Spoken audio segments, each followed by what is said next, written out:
Queridas irmãs, queridos irmãos, confiemos nessa oportunidade com Jesus. Nós gostaríamos de falar sobre um assunto que entendemos que é da curiosidade de alguns, ou talvez de muitos, que é esse conjunto, esse período de 1000 anos, que vai do ano 2000 ao ano 3000. Para que nós possamos fundamentar os nossos raciocínios, eu queria chamar a atenção para uma das leis de Deus, que é a lei do progresso. Mas vamos entender aonde que a lei do progresso foi apresentada por Kardec. Foi lá no Livro dos Espíritos. Então, quando nós olhamos a parte terceira, o capítulo 1º vai falar da lei natural. E vai começar na questão 614. Perguntando exatamente se a lei natural é a mesma lei de Deus. Ao que os espíritos dirão que sim. E na 615, Kardec vai perguntar se essa lei, assim como Deus, é imutável. E os espíritos também dirão que essas leis de Deus são imutáveis. E eu me permitiria acrescentar, independente do planeta onde a gente vai morar. Porque são leis cósmicas. São leis de Deus. E quando nós percebemos que essas leis são imutáveis, nós começamos a raciocinar e entender melhor por que muitas vezes nós suplicamos ao Pai determinados desejos nossos, aquilo que almejamos conquistar, e muitas vezes não somos atendidos, pelo menos não da forma em que nós gostaríamos ou naquele aspecto que nós solicitamos. É exatamente porque a lei de Deus é imutável. Então, olhando para uma dessas leis, que é apresentada em último lugar, mas também é apresentada como a mais importante, que é a lei de justiça, amor e caridade, se nós olharmos pelo aspecto da justiça, imaginemos alguém que num ato temerário, né, num momento de fúria, tirou a vida de alguém. Por mais que ele peça a Deus para que a sua expiação seja mais branda, porque nós sabemos que toda falta só vai se apagar a partir do momento que ocorrer 3 situações: o arrependimento, a expiação e a reparação. E a expiação é exatamente nós enfrentarmos a consequência do ato que nós realizamos. Então, por mais que ele peça a Deus para que Deus debruce sobre ele a misericórdia, sobre o ato insano que ele teve, e Deus debruçará a misericórdia sobre ele, porque essa lei também é de amor, ele ainda assim terá que fazer a expiação e a reparação, após o seu arrependimento. Isso, do ponto de vista da justiça, é muito importante, porque imagine que essa pessoa que teve a vida tirada, provavelmente tem uma mãe. E essa mãe, se por um acaso soubesse que alguém perdoou o infrator, se ele cobrar a devida justa, se ele cobrar as consequências do ato, se ele cobrar algum tipo de privação, ela consideraria esse alguém injusto. No caso de Deus, Deus nunca é injusto. Deus é sempre a justiça plena. Então, sobre esta ótica, Deus nos dá sempre aquilo que é necessário para a gente aprender e não modifica as leis para nossos caprichos. Muito bem. E aonde está escrita essa lei de Deus? É respondido na questão 621 do Livro dos Espíritos. Onde está escrita a lei de Deus? Na consciência. Então, todos nós temos na nossa mente um departamentozinho, um pequeno espaço onde está registrada a lei de Deus. Por mais que a gente não se lembre dela de forma, vamos dizer assim, descrita em uma linguagem, quando nós temos um ato bom, nós automaticamente nos aprovamos e nos sentimos bem. É que nós sentimos que a nossa consciência aprovou o ato. E quando a gente faz alguma coisa que a gente sabe que não deveria ter feito, automaticamente você se reprova. E ao se reprovar a sua própria atitude, você não se sente bem. Você começa a carregar determinado pesar, que às vezes pode se transformar em culpa, que é uma coisa que a gente deveria admitir a culpa, a responsabilidade, não a culpa, mas não deveria pesar, a gente deveria já caminhar para o próximo passo, que é exatamente a reparação. E também pode nos dar o remorso, que é outro sentimento que a gente deve procurar afastar de nós. Quando a gente erra no mal, a gente deve lembrar que o amor cobre a multidão de pecados. Então a gente deveria responder nesse ato com um bom ato, para que a gente se sinta bem. Um ato que nos dê o que a gente chama de paz de espírito. Muito bem. Na questão 648 é relacionado de uma forma didática, e a gente precisa dizer que toda classificação, gente, é didática. Então, para nós entendermos, se eu, por exemplo, desejasse classificar aqui por faixa etária, se eu fizer grupos a cada 5 anos, é um tipo de classificação, mas eu também poderia classificar as pessoas por grupos a cada 10 anos. As duas classificações não estariam erradas. Elas nos serviriam a um propósito didático, somente isso. Então, sempre quando há uma classificação, é bom que a gente não se prenda nela como absoluta. Não, ela é uma das classificações. É uma das formas de organizar o nosso pensamento. Então, lá é apresentada 10 leis de Deus, que Kardec nos explica que elas foram elaboradas a partir de um raciocínio em cima das próprias 10 mandamentos que nós já temos em Moisés. Então, lá nós vamos encontrar a lei da destruição, a lei do progresso, a lei de conservação, a lei de sociedade, a lei de liberdade, sociedade, igualdade. E a última, como eu falei, a de justiça, amor e igualdade. Então, depois Kardec vai abrir um capítulo, que é o capítulo 8, onde ele vai iniciar dizendo, embora seja o capítulo 8, ele vai iniciar dizendo, 7, ponto, lei do progresso. É porque a primeira capítulo não foi sobre uma das leis, mas sobre todas elas. E é nesse progresso que nós encontramos a única condenação a que nós estamos submetidos. Não sei se alguém tinha avisado vocês, mas Deus condenou a todos nós a uma coisa que é inevitável. Deus nos condenou todos nós à felicidade. Não tem como fugir disso. Todos nós, progredindo, encontraremos um dia a felicidade. E é a única condenação a que nós estamos submetidos. Então, estudando essa lei, nós começamos a fazer vários raciocínios, e o primeiro deles é, se eu sou obrigado pela lei a progredir, eu posso retrogradar? Eu posso voltar atrás? Preocupação de muitos. Nessa encarnação eu tenho uma facilidade de tal coisa, eu me dediquei muito tempo para aprender tal coisa, eu vou esquecer? Está respondendo na questão 118, aí lá na parte segunda do Livro dos Espíritos, quando é falado dos Espíritos, é explicado isso. E os Espíritos respondem, não, o Espírito não pode retrogradar. Isso não quer dizer que a situação momentânea e temporária de uma encarnação não possa ser diversa da anterior. Vou explicar com um exemplo, talvez não um bom exemplo, mas um exemplo para nós entendermos. Imagine que alguém, numa encarnação, teve a possibilidade de estudar. Estudar é uma possibilidade, gente. Você tem que ter apoio, muitas vezes, dos pais, você tem que nascer num centro mais urbano, você tem que ter condições de ir, por exemplo, para uma universidade. Talvez você tenha que ficar mais tempo sem trabalhar, se dedicando somente ao estudo. E vamos imaginar que essa pessoa, nessa encarnação, encontrou todas essas oportunidades e se dedicou muito a determinado estudo. Vamos pegar aqui, por exemplo, a matemática. Naquela encarnação, ele se tornou um especialista em matemática, uma pessoa reconhecida no campo da matemática.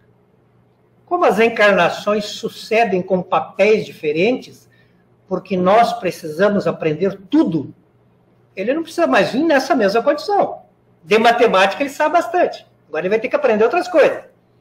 E aí vamos imaginar que a próxima encarnação dele, então, ele venha pobre, nascido numa periferia, de uma família socialmente carente, e ele não tem a oportunidade de engrenar na escola, não tem a oportunidade de seus estudos avançarem. Nós poderíamos olhar e dizer, o espírito retrogradou, porque ele era do campo intelectual uma autoridade, hoje ele é uma pessoa que trabalha e se preocupa com as coisas cotidianas da sobrevivência. Mas eu afirmo para vocês que qualquer coisa que você der para ele aprender, ele vai aprender na hora. E se você der alguma coisa para ele aprender de matemática, ele vai aprender numa velocidade surpreendente. Por quê? Porque o que ele aprendeu é dele. Ninguém vai tirar. Está na mente dele, toda a capacidade intelectual que ele desenvolveu na outra encarnação.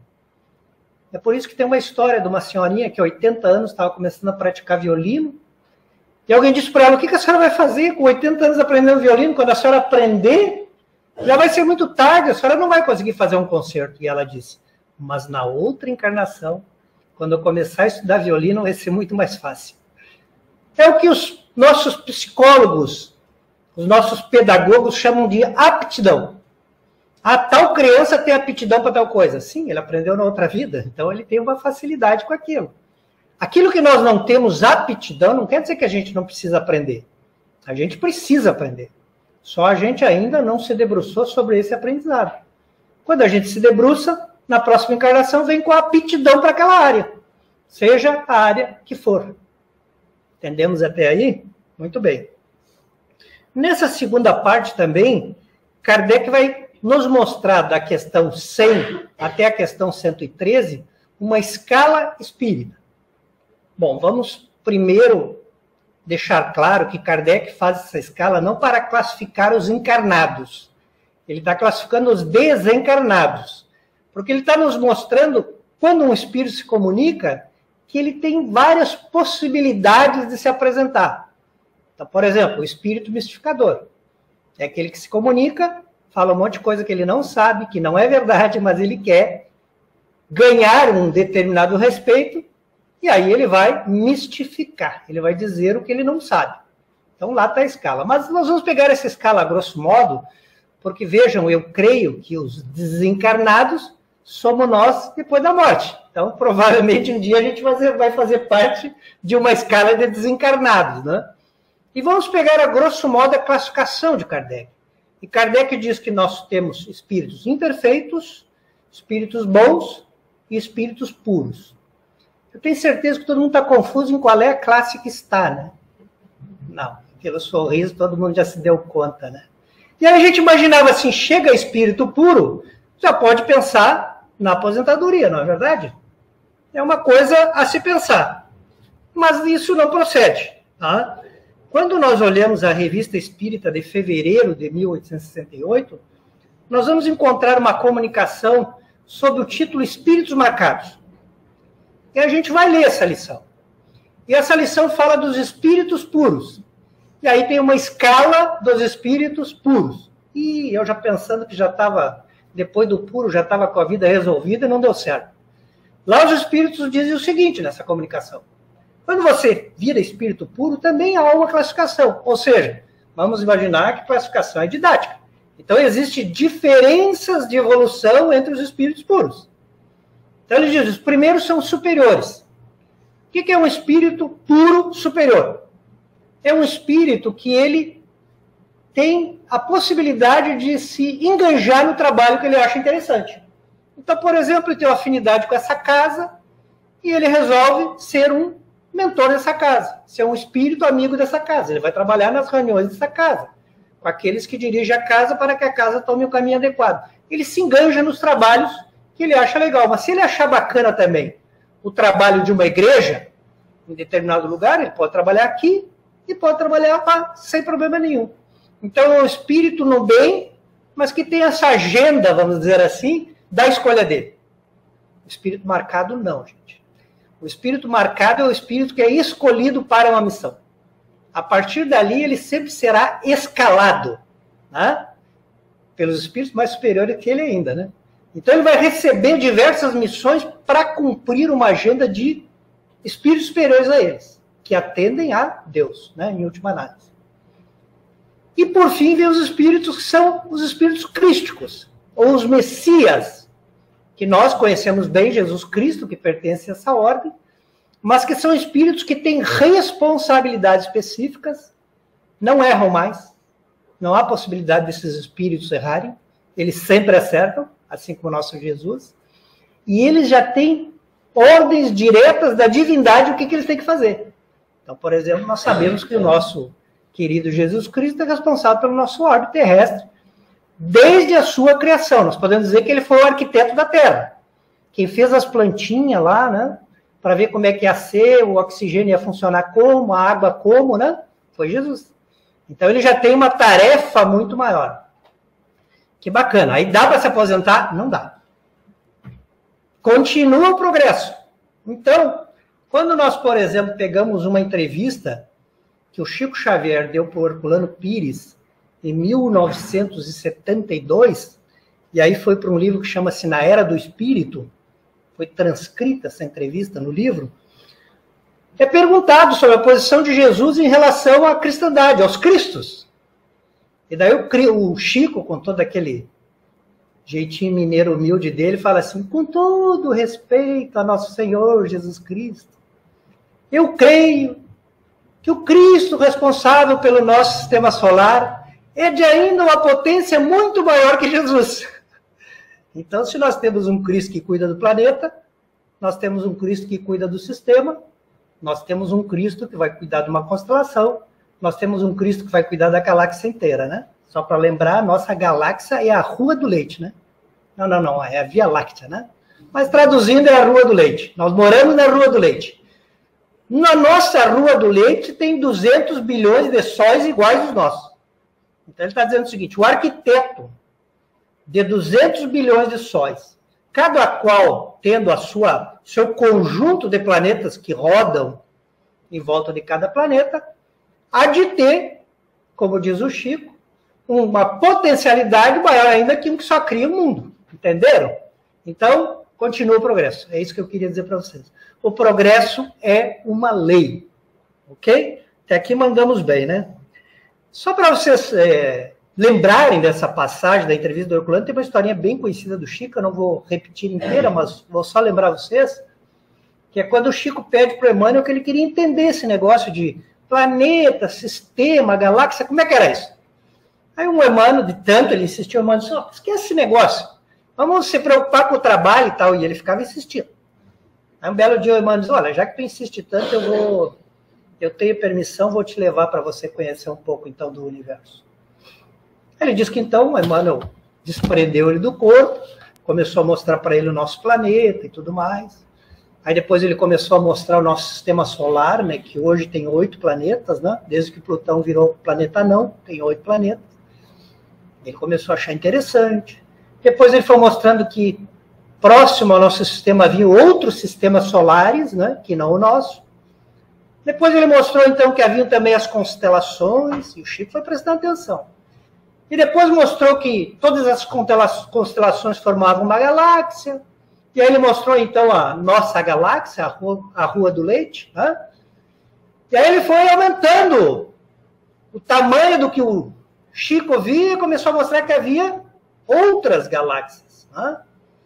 E aí o Chico diz, então, que ele começou a sentir assim, um cansaço, era muita explicação, era muita coisa para ele entender. E daí ele pediu, mano, dá para nós voltar para casa, que eu já estou me cansando. Ele disse, eu parecia um astronauta que saiu num foguete da Terra. Aí ele pensou assim, nossa, eu quero mais a minha cama e um cafezinho. Então, às vezes, é bom a gente se contentar com aquilo que os bons amigos dizem para nós, que é o nosso nível de entendimento, sob pena da gente lembrar que a gente prefere a cama e o cafezinho. Muito bem. Continuando, nós também temos no Evangelho, segundo o Espiritismo, no capítulo 3, Kardec dedicou exatamente um capítulo para tratar de há muitas moradas na casa do meu Pai, que foi o que Jesus disse aos apóstolos. Confia em mim, há muitas moradas na casa do meu Pai. Se não fosse assim, eu vos teria dito, e é necessário que eu vá antes para preparar a vossa morada, né? Foi o que Jesus prometeu para os apóstolos, portanto, prometeu para nós. Porque nós somos representados naquele momento pelos apóstolos de Jesus.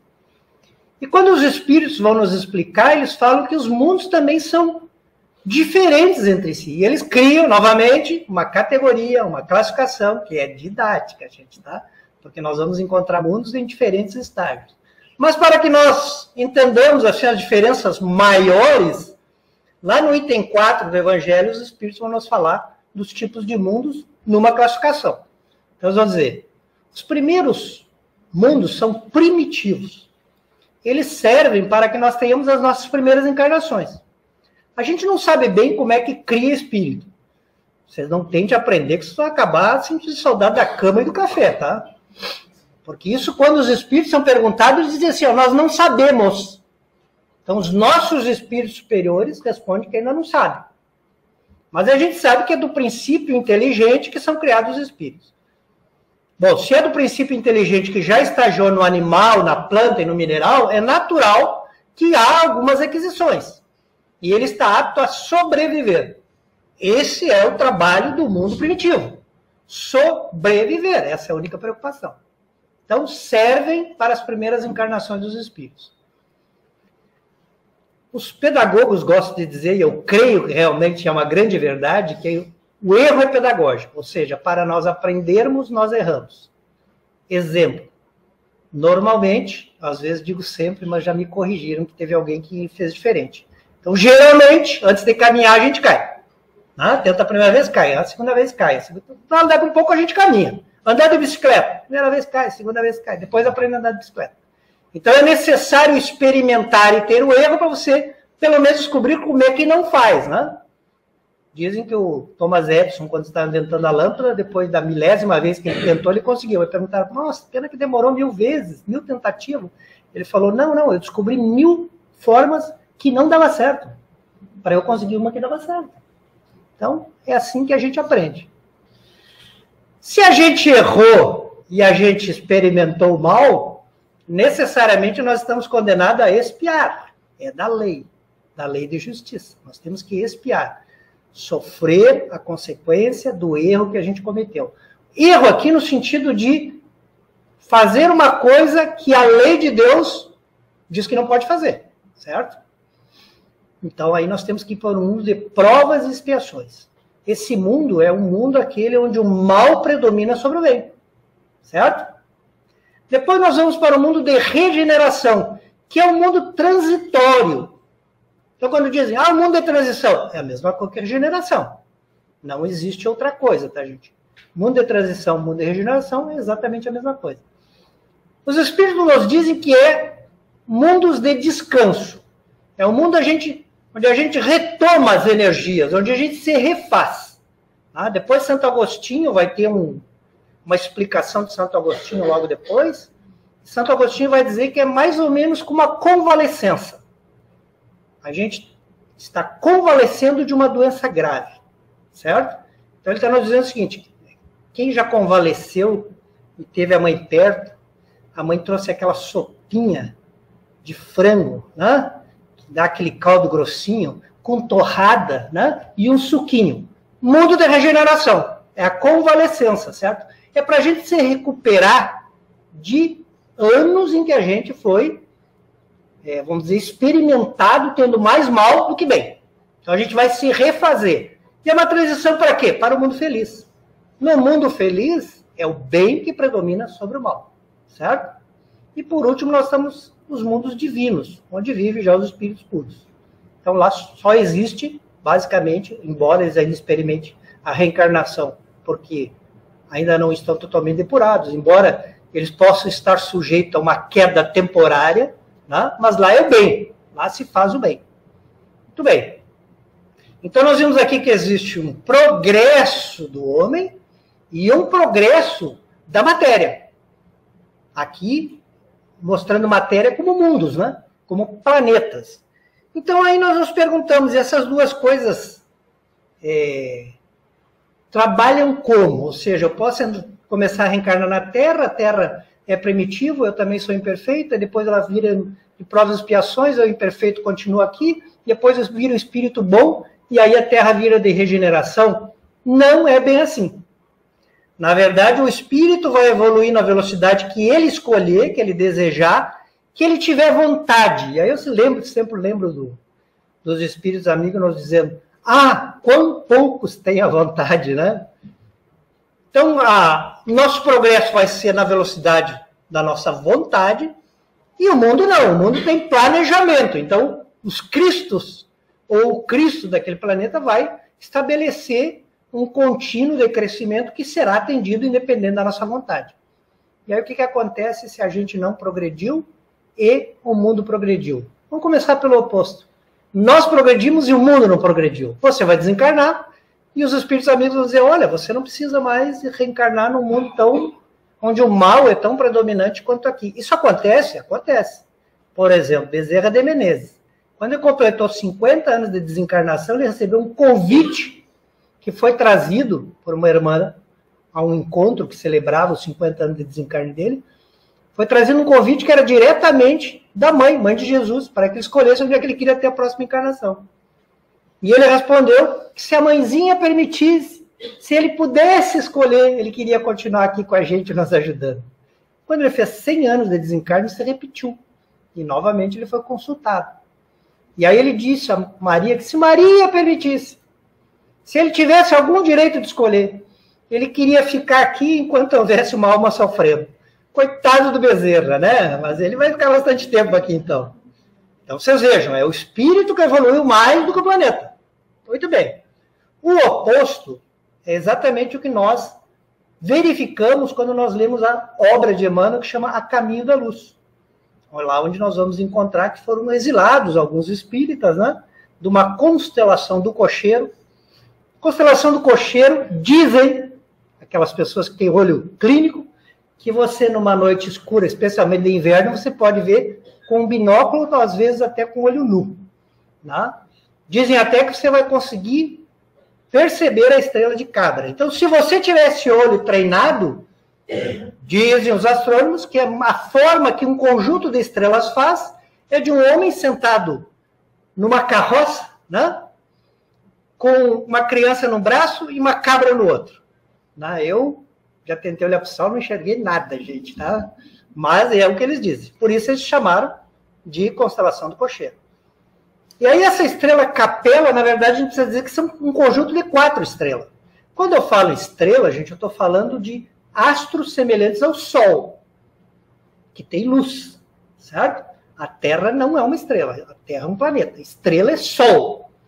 Então, essa estrela de Capela, ela tem, na verdade, 4 sóis, que tem uma órbita comum. São 2 estrelas maiores que o nosso Sol e 2 anãzinhas, pequenininhas, todas com um movimento, vamos dizer assim, harmônico. Em volta delas, os seus respectivos planetas. Um desses planetas estava, há algum tempo atrás, vou dizer aqui chutando 6.000 anos, 7.000 anos, 8.000 anos, 10.000 anos, sei lá. Ele estava na nossa situação. Ele estava saindo do mundo de prova e expiação para o mundo de regeneração. Acontece que lá tinha um monte de Ayrton. E os Ayrton eram revoltados, falaram, cara, esse negócio de Deus não é comigo. O negócio de cumprir a lei de Deus também não é comigo. Então, se eles permanecessem lá, eles iam perturbar que aquele mundo se melhorasse. Então, sem ninguém ser obrigado, sem ninguém usar de violência, porque os bons espíritos não fazem isso, eles falaram, você quer continuar fazendo todas as coisinhas que tu faz, assim? Todas as barbaridades? A gente falou, claro que eu quero. Então, eu tenho um lugar que você pode ir, que daí você vai continuar inteiro como você sempre foi, tá bom? Não, tá bom, eu só não quero, né? É realmente passar a ser um cara obediente, são os revoltados.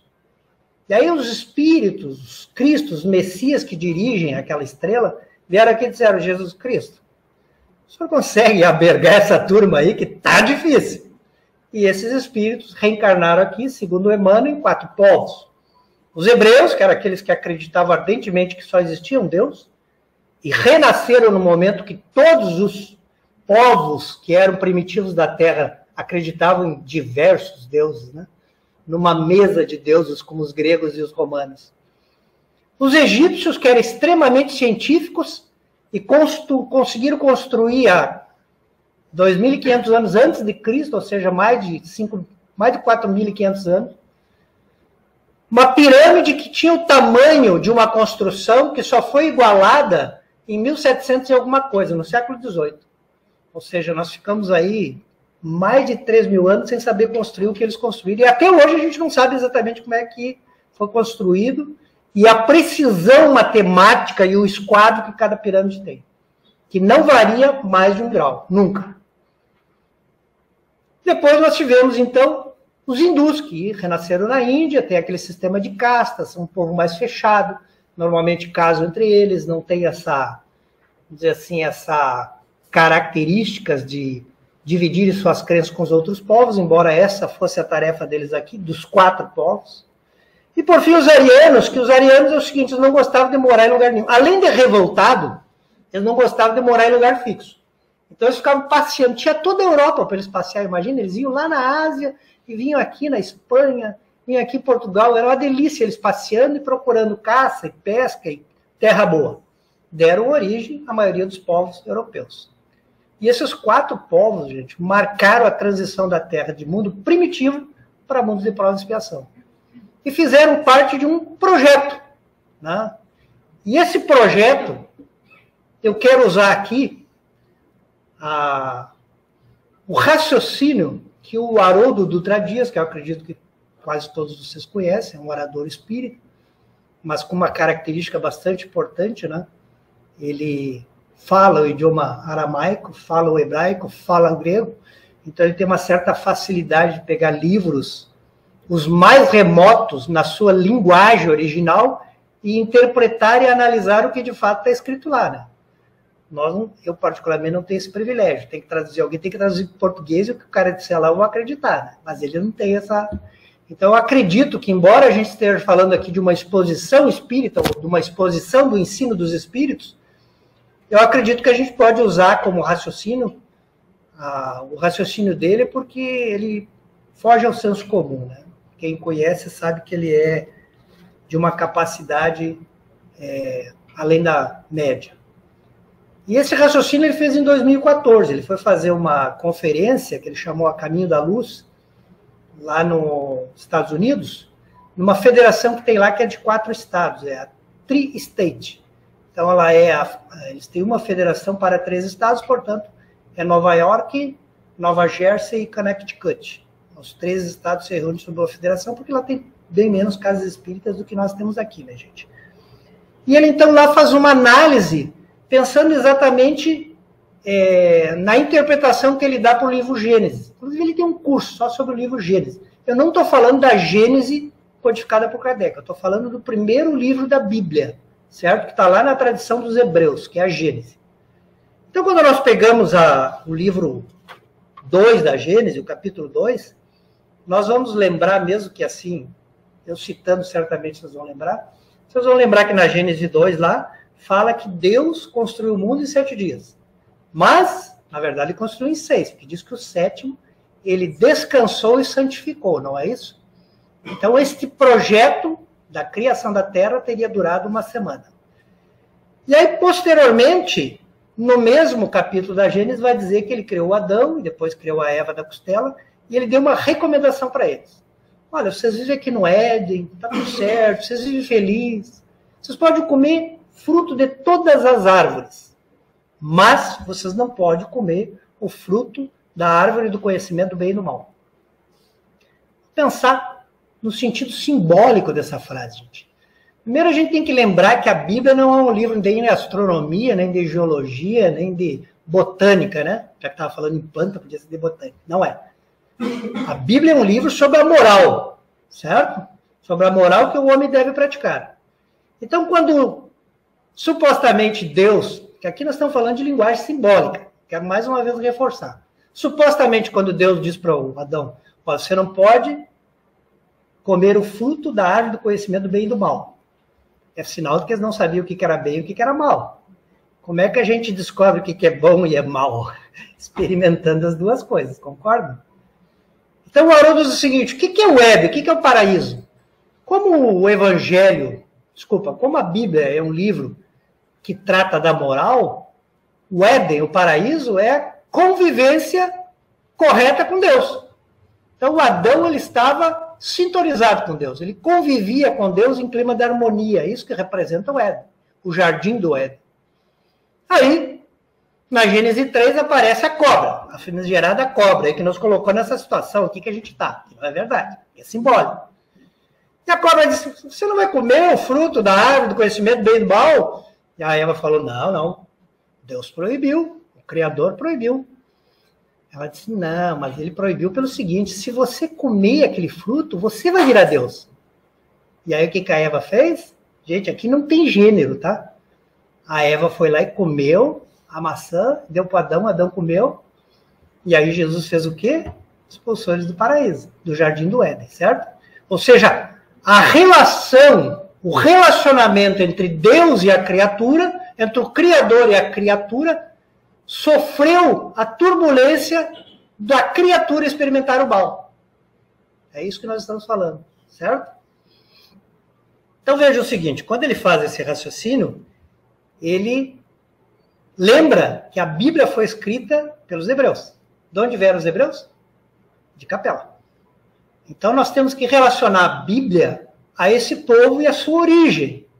Primeiro a gente pode dizer, olha, eles disseram que perderam o paraíso porque eles viviam num mundo que era igualzinho ao nosso, celular na bolsa, batom, cabelinho tinha onde ir cortar, televisor, vídeo, inteligência artificial, né?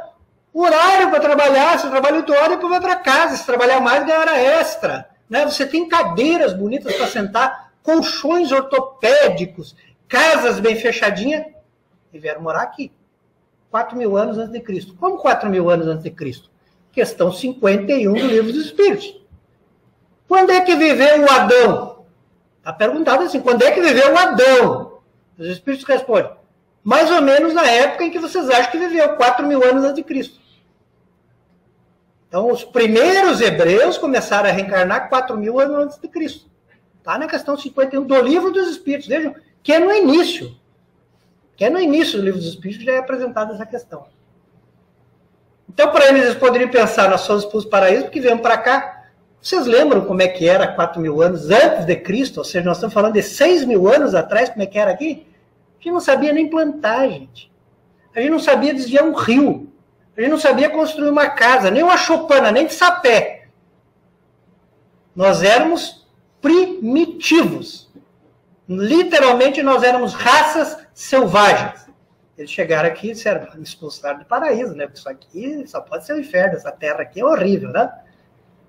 Mas também, eles foram, de uma certa forma, a expiar a consequência deles terem abalado o relacionamento que eles tinham com Deus. Por quê? Porque eles quiseram ser deuses. E isso é um raciocínio que eu gostaria, lembrando que é o raciocínio do Haroldo, que vocês refletissem. Se não é o projeto do homem hoje. Hoje o homem acha que pode viver sem Deus. Não, eu sou Deus do meu destino. Eu faço do jeito que eu quero. É como se nós tivéssemos uma empresa, que é a empresa da nossa vida, né? A nossa vida é uma empresa. E a gente tivesse um consultor de graça. O consultor é Deus.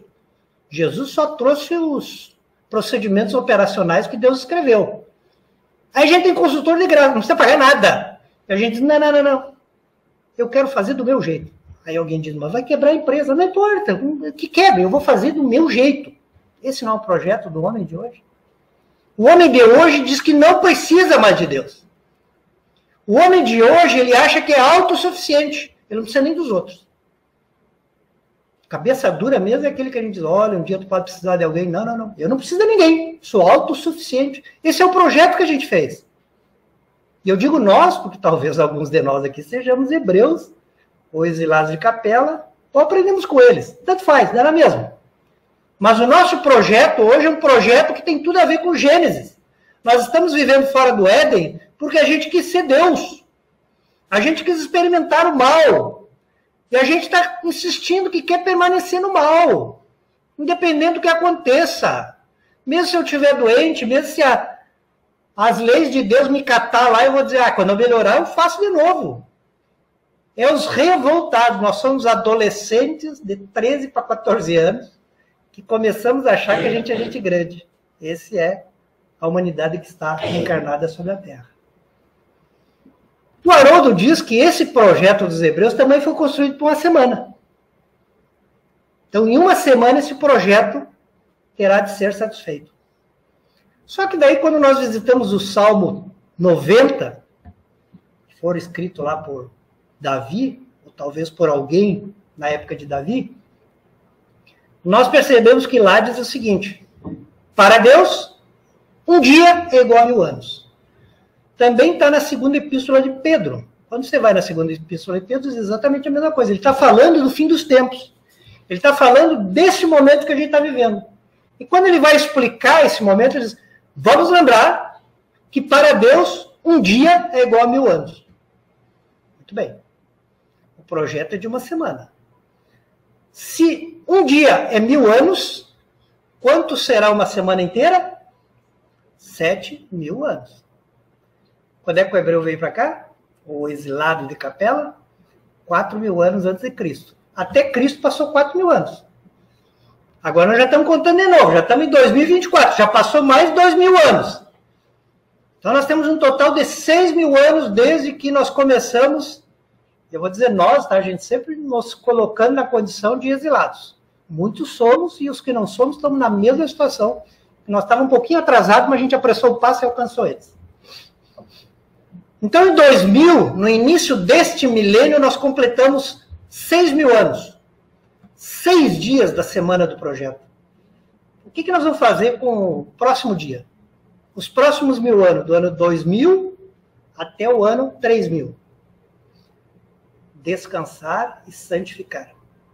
Serão 1.000 anos dedicados ao Senhor da vida, ao Criador, certo?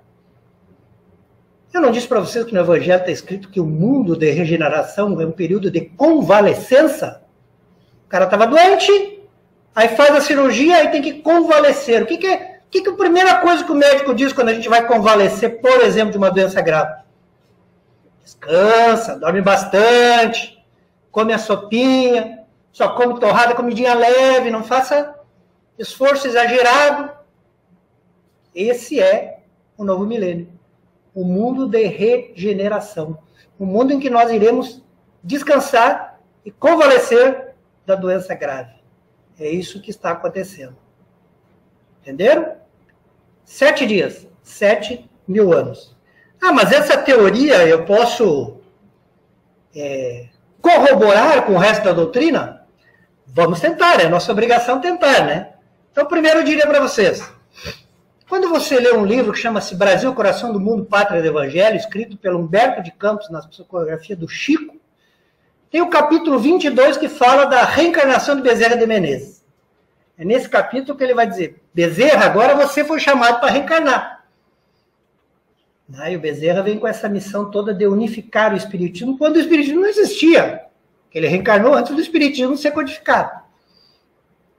Muito bem, Ismael ele faz uma exposição para os irmãos que ele reuniu ali, que são aqueles que mais assistem ele no dia a dia de conduzir o Brasil. Ismael é o nosso espírito superior que coordena aqui as atividades do Brasil. Coitado, tem o cabelo bem branquinho, gente. Bem branquinho, de tanto sofrer com os brasileiros. Né? E ele começa assim, irmãos, aproxima-se o advento do Espírito de Verdade. Para nós, espírita, o advento do Espírito de Verdade, dá para ler lá no Cristo Consolador que está no Evangelho, é a codificação do Espiritismo. Então, isso aí, essa mensagem ela é de mais ou menos o ano de 1831, porque fala lá que é o final do primeiro reinado. O primeiro reinado terminou quando o Dom Pedro I disse que não queria mais ser o nosso imperador e foi embora de volta para Portugal. Então, ele fez isso em 1831. Foi mais ou menos nessa época que o Ismael, no plano espiritual, convocou a reunião e falou isso. Aproxima-se o momento do advento do Espírito de Verdade, do Consolador prometido. De lá em diante, teremos 100 anos preparatórios e mais 100 anos de morticínio e dor. Complicou. Codificação começa em 1857, certo? A primeira publicação do Livro dos Espíritos com um pouco mais de 500 questões. Muito bem. Ele diz que os primeiros 100 anos são preparatórios. 1857, 1957, certo? Depois de 100 anos de morticínio e dor. 1957 a 2057. Certo? Depois de 2057, sopinha de galinha, bolachinha, não é? Torradinha na mão, mãezinha cuidando. Aí a gente vai estar acalentado pelos espíritos superiores para nós se refazer, para nós experimentarmos a convalescença da doença grave que o Santo Agostinho falou. Certo?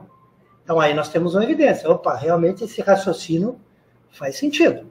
É mais ou menos 2057 aí que vem um tempinho um pouco melhor para a gente. Bom, se nós olharmos de novo a Revista Espírita, que eu já citei de fevereiro de 1868, vai ter um artigo que vai ser Os Messias do Espiritismo. Aí vai dizer assim, os Espíritos dizendo, vossa é a época da transição.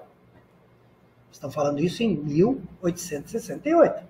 Fecha as datas, porque é logo depois do advento do Espírito do Consolador prometido, certo? Cabe ao 20º século, 20º século começou no ano 2000. Desculpa, começou em 1900, são 100 anos, até o ano 2000. Cabe ao 20º século o remanejamento da humanidade. Daqui até lá, são fatos preliminares e preparatórios para a grande renovação. Mesma época, da codificação, mais 100 anos de preparação. E aí começa, exatamente nesse período, o que aconteceu lá em Capela. Começamos a preparar aqueles que são revoltadinhos para que sejam exilados para um mundo que continuará com a chegada deles sendo de prova e expiação. Mas eles não fazem jus ainda a viver no mundo de regeneração. Talvez eu devesse falar com mais propriedade. Nós nos juntaremos para sermos exilados aqui da Terra. Talvez fale com mais propriedade. Mas isso também está confirmado em a Gênese. Quando a gente lê na Gênese o capítulo 18, os tempos são chegados, ele fala da geração nova. Os Espíritos dizem assim, para que na Terra os homens sejam felizes, é necessário que sobre ela só vivam espíritos bons. Senão nós nunca seremos felizes. Enquanto houverem os maus, a gente vai ter preocupações, vai ter desgaste, né? E eles dizem, quando for chegado os tempos, grande migração vai se verificar. Então, a Gênese, assim como a Revista Espírita, está confirmando essa teoria. Vamos a um livro, Transição Planetária, do Manuel Filomeno de Miranda, que foi editado em 2010. Então, recentemente, 14 anos atrás. Ele diz assim, irmãos de Alcione acionem o planeta, tá, gente? Então, ele vai dizer, irmãos de Alcione estão reencarnando sobre a Terra. Eles são espíritos mais evoluídos e vêm para ajudar a essa transição. Então, aqueles que são revoltados saem e entram espíritos melhores. É o que a Gênese disse e é o que o Manuel Filomeno Miranda está confirmando.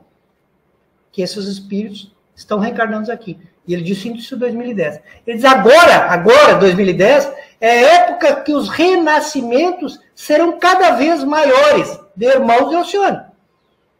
A partir de 2010, os irmãos que vêm nesse outro planeta mais adiantado que o nosso, estão reencarnando em massa. É a palavra que o Manuel utiliza no livro. Estão reencarnando em massa, para que eles possam melhorar o nosso ambiente aqui da Terra. Vamos, mais uma confirmação. Terceiro Congresso Espírita Brasileiro, que ocorreu também em 2010. Nesses congressos, muitas vezes tem acontecido do Divaldo realizar uma psicofonia pelo Bezerra de Menezes. E foi o que aconteceu no encerramento do congresso. O Bezerra de Menezes se comunicou ao final da palestra, e essa comunicação está disponível, por escrito, né, falando para todos nós sobre o momento que nós vivíamos. E ele diz interessante, ele diz assim, esses dias assinalam a mudança de mundos de prova e expiação para o mundo de regeneração. Vamos lembrar que quando eles falam esses dias, pode ser esses dias 24 horas ou esses dias 1000 anos. Né? Porque um dia equivale a 1000 anos. Então, é mais ou menos uma aproximação. E ele diz uma frase importante para nós. Retroceder agora é impossível. Não tem mais como deter a transição. Desde 2010, o Bezerra nos confirmou. Muito bem. Convencidos, talvez, agora de que realmente nós estamos exatamente vivendo esse momento, eu queria fazer uma conta com vocês, porque eu sei que aqui o pessoal de Itajaí é muito bom em matemática. Se nós sabemos que um dia equivale a 1000 anos, nós podemos calcular quanto vale uma hora, né? Só pegar 1000 dias e dividir por 24, certo? Já fizeram, né? 42 anos, foi exatamente o que eu falei. 42 anos, então, é um dia, certo? Muito bem. Qual será o último dia do mundo da regeneração? Se nós temos 2057, menos 42, o último dia antes do mundo da regeneração. O último dia começou em 2015. Então, de 2015 a 2057, nós estamos vivendo a última hora do mundo antes da regeneração. Jesus contou a parábola que eu queria lembrar com vocês. O trabalhador da última hora. Ele contou que um senhor, dono de uma vinha, foi na praça. De manhã cedo. Os hebreus trabalhavam 12 horas por dia e ganhavam por isso um denário. Ele foi lá e convidou as pessoas que estavam na praça, olha, eu tenho uma vinha para colher, vocês querem me ajudar? E alguns foram e começaram a trabalhar. Durante o dia ele percebeu que eles não iam dar conta. Era muita colheita para pouca gente. Ele foi de novo na praça. Chegou lá, tinha mais uns que estavam na praça. Ele falou, escuta, eu preciso que vocês vão lá me ajudar, porque o pessoal não vai dar vencimento. Aquele pessoal já era mais difícil. Já perguntaram, mas quanto vai me pagar? Aí ele falou, não, eu pago um denário também. E eles foram trabalhar. Daqui a pouco ele sentiu que não ia dar conta de novo, correu na praça. Pode ser que ainda tenha algum desavisado lá. Tinha. Aí ele chegou e falou, ô, você não quer me ajudar a colher a minha vinha lá, que o pessoal não vai dar conta. Quanto você paga? Um denário, paga um denário, pode ir. Quando deu a 1/10 hora, ou seja, só faltava 1 hora para encerrar as 12, ele foi na praça. E tinha uns ayrton lá que estavam se escondendo. Aí ele falou, você não quer me ajudar? É a última hora, vocês não querem ir lá colher a vinha comigo, me dar uma mão? Eles falaram, quanto paga? E ele falou, um denário. E ele então levou eles. E eles trabalharam apenas 1 hora e terminou o expediente. E terminou a colheita. Então o senhor foi pagar. E chamou primeiro quem tinha chegado por último. E deu um denário para cada um. Ocorre que aqueles que trabalharam 12 horas disseram, mas como assim? Isso é injusto. Ele falou, não, eu pago o que eu quero. E mesmo para aqueles que trabalhavam menos horas, ele pagava exatamente um denário. Nós somos os trabalhadores da última hora. Nós fomos convidados para trabalhar de 2015 a 2057. Se nós trabalhar direitinho, nós vamos ganhar a mesma coisa que quem trabalhou 6.000 anos pela sua renovação, pelo seu progresso. É uma oportunidade ímpar que Jesus está nos dando. A oportunidade de nós abrirmos mão do nosso projeto de autossuficiência, abrirmos mão de querermos sermos deuses para trabalhar na vinha na última hora. E a recompensa será a mesma. Nós ficaremos no mundo de regeneração. Nós viveremos a convalescência do 3º milênio. Depende de nós. E o que podemos fazer nesse momento? Eu penso que o mais sensato primeiro é ser muito grato. Grato porque nós ficamos 6.000 anos escondidos num cantinho da praça, com um projeto absurdo de que nós somos autossuficientes. E mesmo assim, Deus nos convidou novamente para o trabalho. Está ao nosso alcance colher poucos cachos de uva e conquistar o que alguns levaram 6.000 anos de dedicação. Então, em primeiro lugar, eu creio que a gente tem que ser grato. Em segundo lugar, a gente precisa levantar de manhã e dizer, Senhor, eu não quero mais ser autossuficiente. Eu sou fraco mesmo. Eu preciso do Senhor. Eu preciso da sua proteção, da sua orientação, do seu amor, da sua misericórdia, da sua justiça. Eu não consigo sozinho. As minhas forças se foram. Eu não quero mais saber desse projeto que eu fiz, de achar que eu podia experimentar o mal, e mesmo assim eu me sairia bem. Eu estou cansado. Eu preciso dessa convalescência. E por último, não menos importante, conversarmos com Jesus. E dizermos, Senhor, aceita nesse momento a minha conversão. Eu preciso te seguir. Tu és o caminho, a verdade e a vida. Não há como ir ao Pai senão por ti. E eu me rendo, Senhor. E me ajoelho diante de ti e peço que tu me aceite na tua fileira. Que assim seja.